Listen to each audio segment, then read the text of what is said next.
전화 공포증, 콜포비아라고 합니다. 상대방 또는 내가 상대방에게 말실수를 할까봐 두려워서 상대방의 표정과 느낌을 눈으로 보지 못하고 목소리로만 표현해야 해서 10번의 전화통화 중 5번 이상의 전화통화가 트러블이 생겨서 이 트러블로 인해 생기는 전화의 트라우마로 심리적으로 전화가 두려워져서 그리고 전화를 할 때 말더듬, 말막힘의 증상이 나타나서입니다. 이 전화 통화를 계속 우리가 거부하고 소통을 하지 않게 되면요, 상대방은 답답함을 느끼게 되죠. 중요한 건 바로바로 통화로 해서 빨리 끝내고 싶다라는 생각 때문이에요. 그리고 이 사람이 나랑 이야기하기 싫은가? 나를 존중하지 않네? 나를 배려하지 않는구나 라고 생각을 하게 됩니다. 자, 아이유와 허니제이도 가족에게 오는 전화까지도 전화가 오는 걸 보면 답답하다고 느낄 정도로 이 전화 공포증을 가지고 있는데요. 이번 영상에서 그 전화 공포증 극복하는 방법에 대해서 알려드리겠습니다. 리즘, 나이스한 스피치.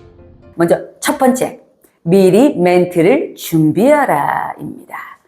그러니까 많은 분들이 이런 말을 하세요. 저는 말보다 글이 더 편해요. 전화는요, 바로 즉시 응답을 해야 되기 때문에 두려움이 좀 큰 부분이거든요. 그렇기 때문에 미리 멘트를 준비를 하는 거죠. 연기를 잘 하셔야 됩니다. 전화가 딱 왔어요. 내가 꼭 중요하고 필요한 통화다. 그거 아니면 그냥 툭 끊어도 되잖아요. 그죠? 근데 정말 중요하고 꼭 필요한 통화다라고 하면 네. 제가 30분 정도 후에 정리 후에 다시 연락을 좀 드려도 될까요? 이렇게 말을 하는 거죠. 근데 상대방에서 바로 또 그 즉시 답변을 또 원할 때는 좀 강경하게 지금 어쩔 수 없는 상황이 있다는 것을 말씀을 드리고 어쩔 수 없는 상황이 있다는 것을 말을 하고 너무 죄송해요. 지금 제가 중요한 일 때문에 바로 답변 좀 드리기 어려울 것 같아서 30분 내로 연락 좀 드릴게요. 죄송합니다. 하고 끊는 거죠.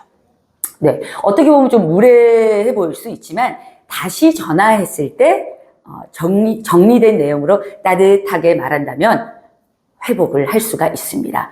그 중간 바로 즉답으로 통화를 하면서 떨려서 제대로 어물어물 말을 못하는 것보단 이게 훨씬 낫다라는 거죠. 나는 바로 이야기하는 것보다 정리하는 능력이 더 뛰어난 사람이야 라는 생각으로 전화를 하시고요. 이렇게 사전 멘트를 미리 준비해서 말을 하시는 방법을 알려드립니다. 두 번째 방법은 목소리에 표정을 담아라 입니다. 여러분, 우리가 대면을 했을 때는요, 몸짓과 표정 그리고 주변의 분위기를 통해서 나의 느낌을 더 강하게 전달할 수 있습니다. 하지만 전화 통화는요, 오로지 목소리를 통해서 80% 이상이 좌지우지가 되죠.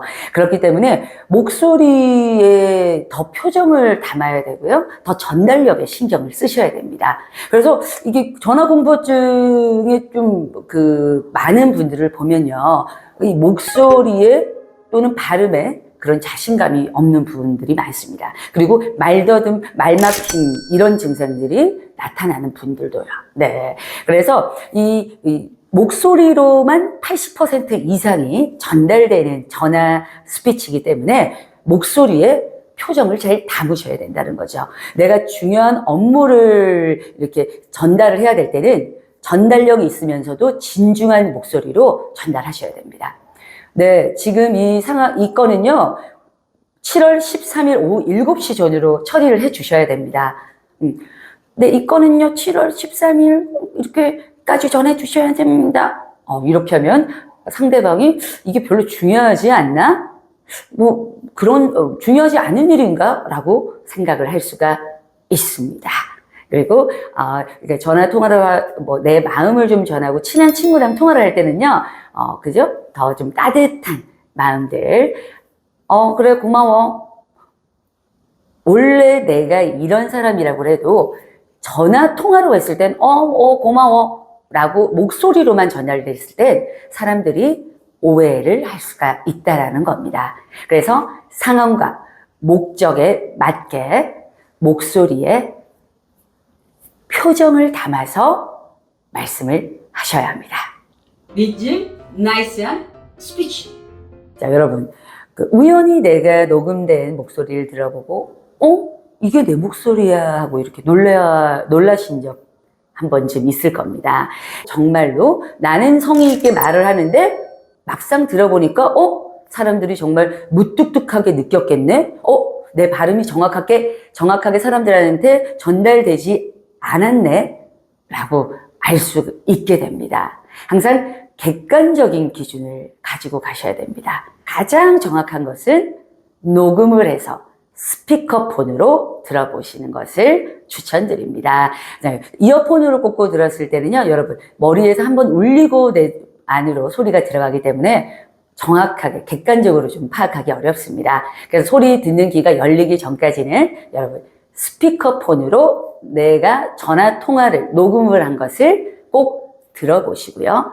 객관적으로 나의 전화 통화의 말하기 문제점을 파악하셔야 됩니다. 인생이 변하는 스피치, 민지, 나이스. 지금 약간 아픈 것이 나중에 겪을 수많은 아픔을 피할 수 있다라는 말이 있습니다. 전화공포증 너무 심하신 분들은요, 오늘 알려드린 내용을 좀 시도하는 것조차 어려우실 수도 있어요. 하지만 여러분, 전화는요, 피할 수 없는 우리에게 편리한 소통을 전해주는 도구임을 기억을 해주시고요. 지금 조금 아프고 두렵더라도 오늘 알려드린 내용을 통해 노력하신다면 전화공포증 극복 가능합니다.